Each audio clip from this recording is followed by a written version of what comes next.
Alam naman na ayan po. Alam naman natin when it comes to baptism. So yung ating pong devotion ngayon, sabi nga po, is an ape of a cold God. Tapos po dun sa ibaba niya, ang sabi dito is, baptism didn't do him any good. So, eto pong ating devotions about lahat po kay Karl Marx at mamaya, magkakaroon tayo ng self-reflection about po dito sa ating devotion for today. Sabi po dito, Karl Marx was born on May 5 in 1818 in Trier, Prussia, descending from distinguished line of Jewish scholars. So si Karl Marx po ay well-known na siya ay nanggaling sa mga marurunong na tao which is in from the Jewish. His father was an attorney, and when in 1816 a Prussian decree prohibited Jews from prestigious position in law, Marx's father became a Lutheran. So naging Lutheran po yung kanyang tatay.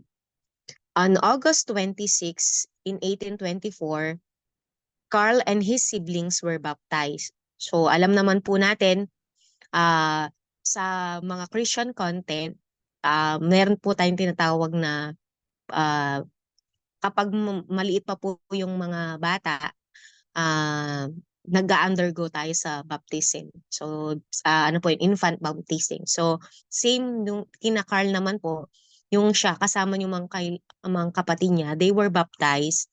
And Carl was confirmed at 15 and for a while appeared to be committed Christian. So, after nilang nabaptize, nagkaroon po sila ng mga confirmation class which is tayo din po ay ginagawa natin. And he appeared to be committed Christian. However, as he continued his education, all appearances of Christianity faded away. So, later on po, nawala yung pagka-Kristiyano. Kumbaga, unti-unting nawawala. He received a doctorate in philosophy from Jena University. He worked as an editor in Paris and Brussels before settling in 1849 in London, where he remained for the rest of his life. There, he became involved in revolutionary politics but spent most of his time studying at the British Museum. Marx was a poet, so kilala po siya na magaling siya sa mga poet or mga tula. As a boy, his poetry revolved around two themes: his love for Jenny von Westphalen, the girl next door who he married in 1841. And yung pangalawa po, and the destruction of the world. His poems were filled with savagery, hatred, suicide pacts, and facts with Satan. In one poem, he wrote, "We are the apes of a cold God." One of his favorite phrases was from Faust. Ang sabi po dito, "Everything that exists deserves to be perish." The theme of a comic apocalyptic conflagration occupied his thinking throughout his life. He wrote of the day of judgment. So siya yung nagsulat po. When the reflections of burning cities are seen in the heavens. In a speech in 1856, he said, meron po siyang sinulat doon, "History is the judge, is executioner, the proletariat," sabi po. The vision of doomsday was an artistic of notion in Marx's mind, not a scientific conclusion. It was a conclusion from which he has a political scientist worked backward. Many of his favorite phrases showed his disdain for religion. Religion is an opiate of the people. Religion is only the illusionary sun around which man revolves. Until he begins revolve around himself, an acquaintance concluded, Mark does not believe in God, but he believes much himself and makes everyone serve himself. His heart is not full of love, but of bitterness. Later on, ito na po yung naging ano po ni Karl Marx. Hindi na siya naniniwala sa Panginoon. And kumbaga, nagkaroon na siya ng, instead of love, naging ano na po siya, naging bitter, hindi na po siya, nag-iba na po siya. And he has little sympathy for the human race. What kind of fruit would attitudes like this produce in a man's life? Mark had a very unhealthy lifestyle. He smoked and drank heavily. He seldom bathed or washed. He was totally incompetent at handling money. He was never seriously tried to get a job, but instead lived off loans from family and friends that we never repaid. His mother once expressed her wish that Carl would accumulate capital instead of just writing about it. Marx was saved financially by substantially inheritances that provide an annual income to three times that earnings of a skilled work at that time. Even with his generous inheritance, all Marx and his wife knew to do was to spend and borrow. So instead of magtrabaho po siya, ang ginawa lang po niya is gumastos at manghiram. The family silver service was often at the pawnbrokers as were their clothes. At one point, only Carl had enough clothing left to leave the house. And he was down to his last pair of pants. His family life was also disastrous. One daughter died of an opium overdose and another in a suicide pact. In spite of his writing regarding the struggle of the working class, Marx only knew one member of the working class personally. She was called Lanchen and was the Marx family servant in 1845 until her death in 1890. Although Mark collected reports of many low-paid workers, he never found evidence of a worker who was paid no wages at all. Yet one such person lived his own house. Lenchen never received a cent from Marx for her labors, only room and board. Marx fathered a son, Freddie, by her convinced to protege Friedrich Engels to claim paternity in his stead. Freddie was allowed to visit Lenchen only by coming to the back door. Marx met his son once at the back door, but Freddie never realized that the radical philosopher was his father. So hindi niya po alam na siya po yung kanyang tatay. So yung ito po yung pinaka reflection for natin. Do you think that Karl Marx baptism and confirmation had any effect on his latter life? What do you feel the primary factors making Marx the man he returned out to be? So yun po yung ano po natin ngayon. Ano po yung masasabi natin? So from his baptism up to the confirmation and the way he lived, paano po natin paano po kayo or tayo magre-reflect dito po sa ating devotion for today po?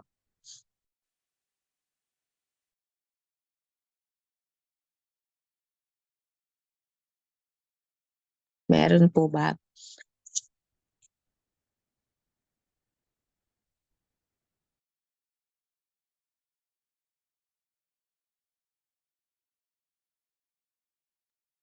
Meron po ba?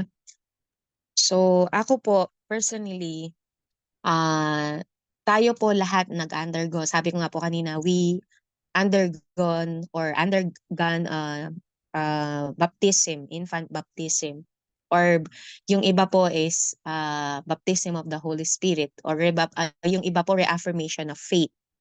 Nag-aano po sila in confirmation. So kung titingnan po natin, yung ating baptism is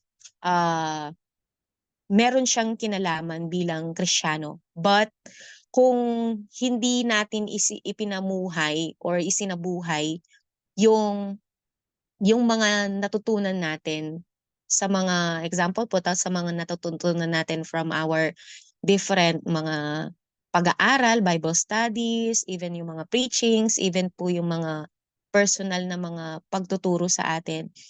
This would not be matter kung hindi natin ito isasabuhay, kung hindi natin mismo, kumbaga po, hindi natin ito ino-nurture. So si Karl Marx, dumaan siya sa pababautismo, nagkaroon siya ng confirmation, pero later on sa buhay niya, hindi niya nakita yung or hindi niya binigyan ng pagkakataon na makilala niya yung Panginoon.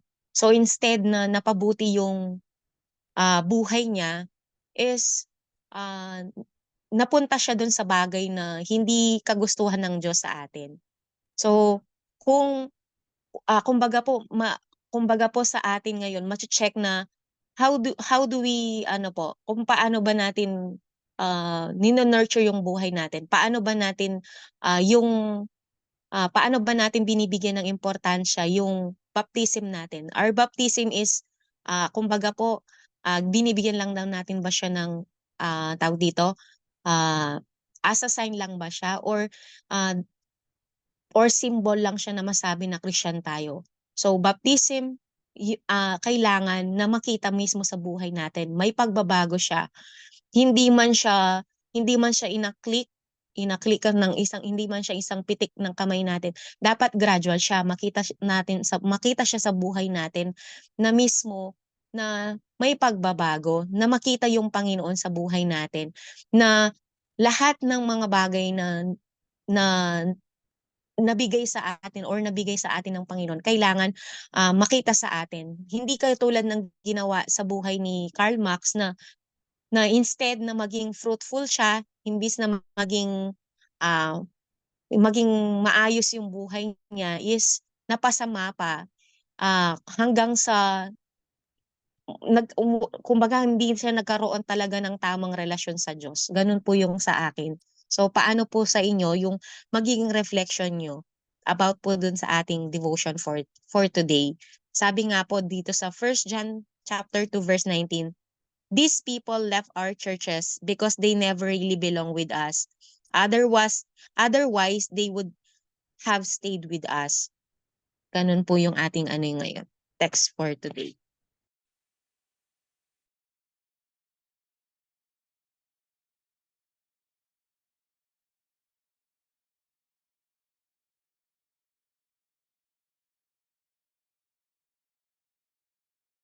Meron po ba?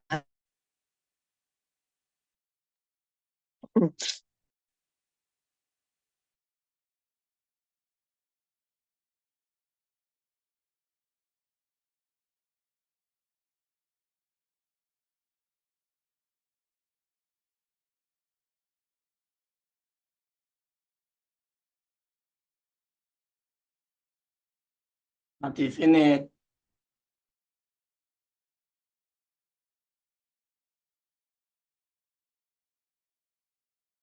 Kayo po, Pastor, ano po yung reflection niyo?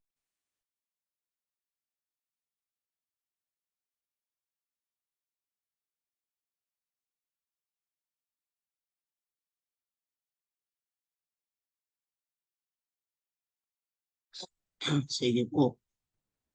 Dito natin mapatunayan yung slogan. Religion is not about yung po bang religion and relationship. In Christ, it's not, we don't talk about any religion, but it's matter of relationship. Yes po. Kagaya po ni Max, titingnan po natin, hubog siya magmula nga ho sa bata hanggang sa kabataan.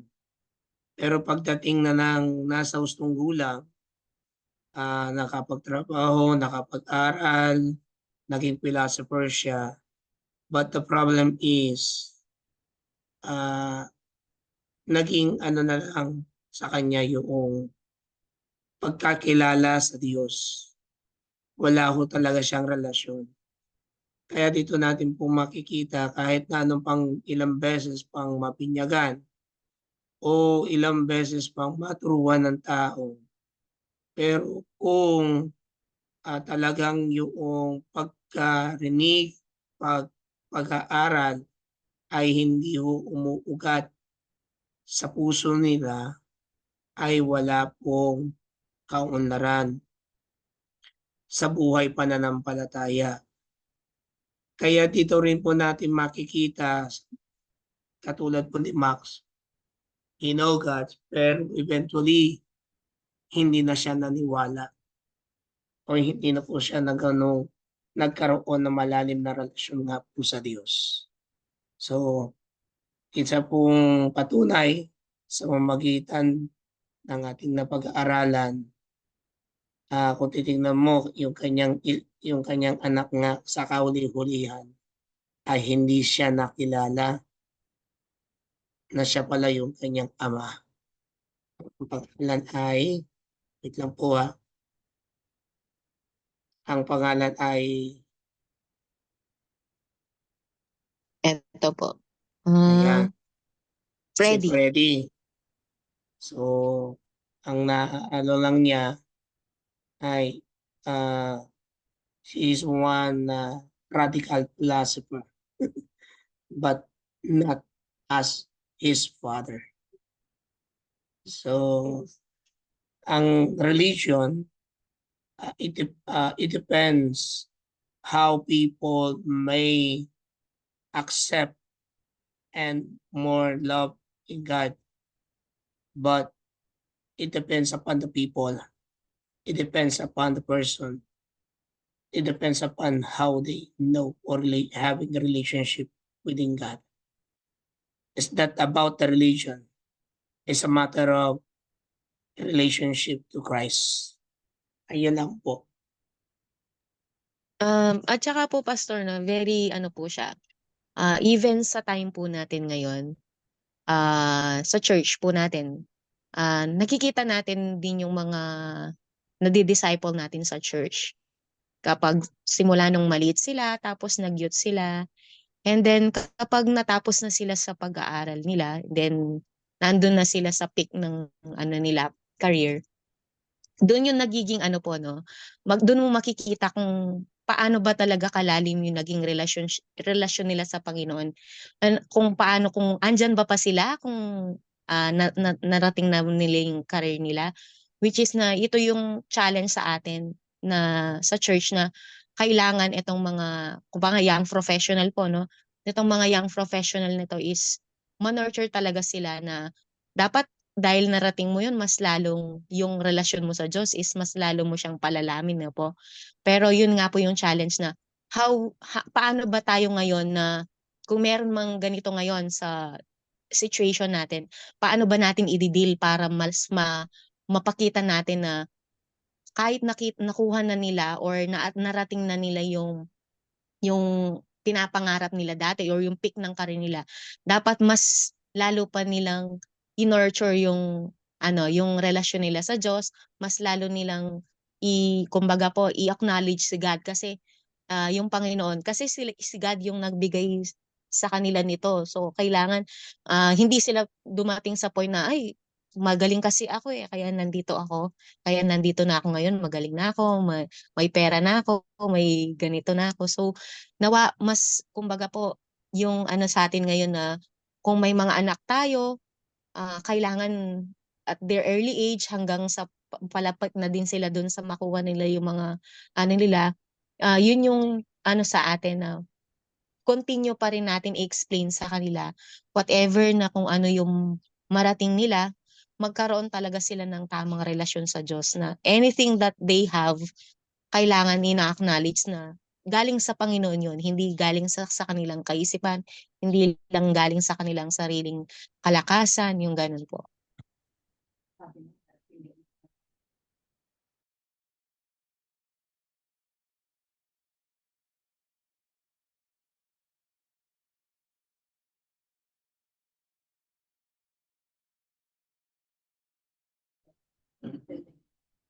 Ah, Sino pa po?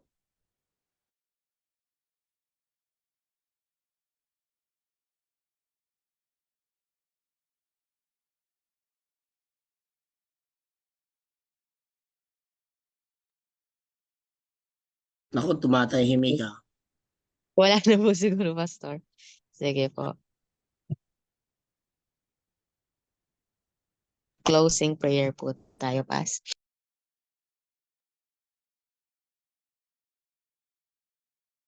Sige po.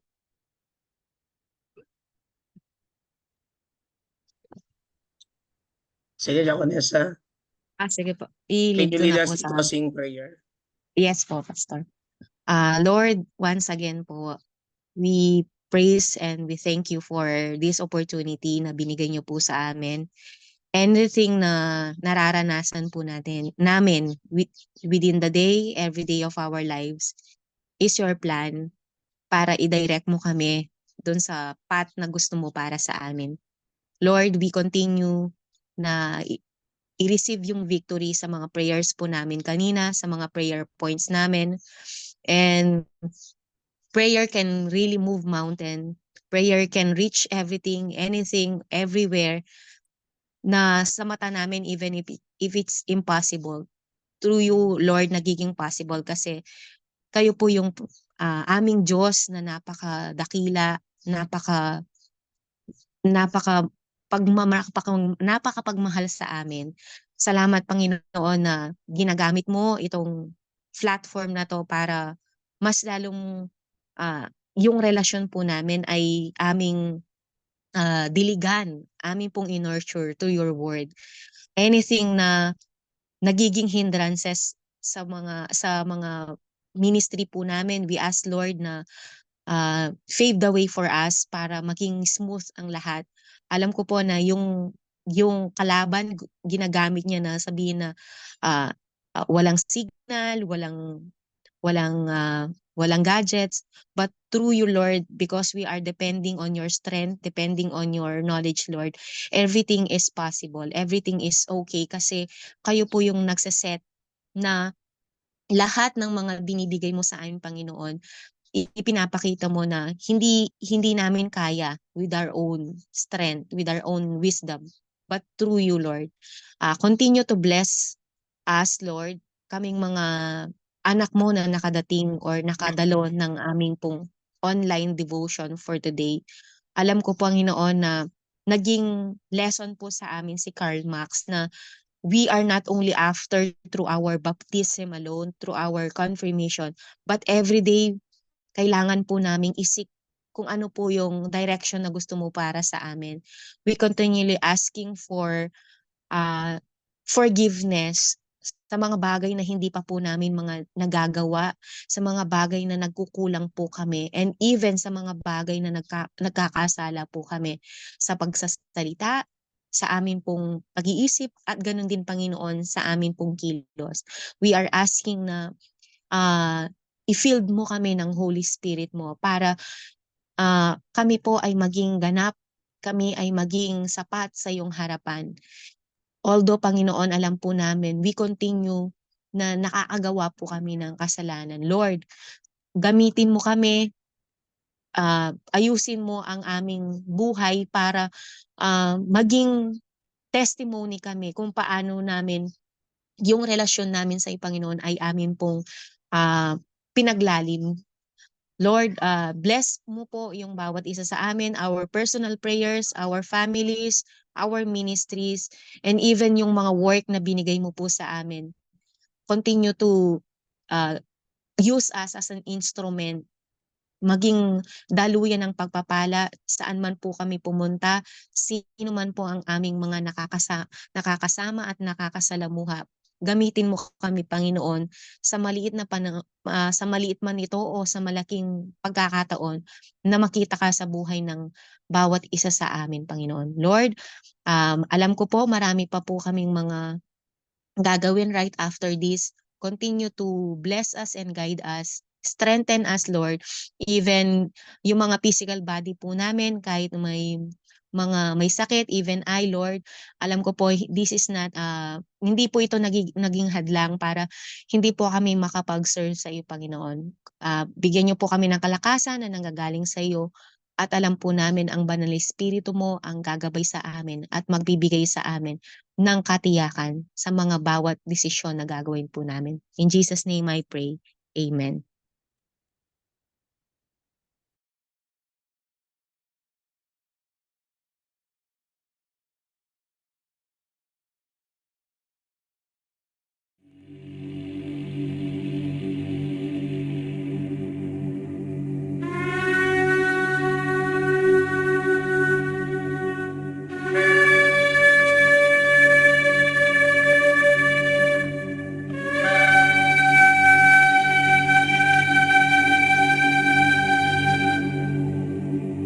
יברכך אדוני וישמרך. יאר אדוני פניו אליך ויחונקה.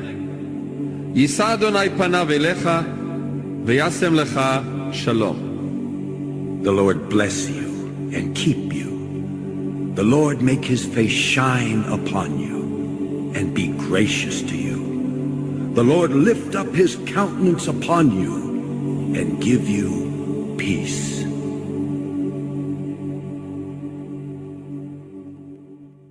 Amen and amen. Amen. Amen. Amen. Thank you, Amen Jack. and amen. Yan. Maraming salamat, Jack, Zona, for Thank you po. sharing, for leading us, and Yes po. everyone here for all the prayers. Pastor Rory as well for the benediction. Sige, Pastor, kayo na po basain sa announcements. Sige po. Andali. Sige po.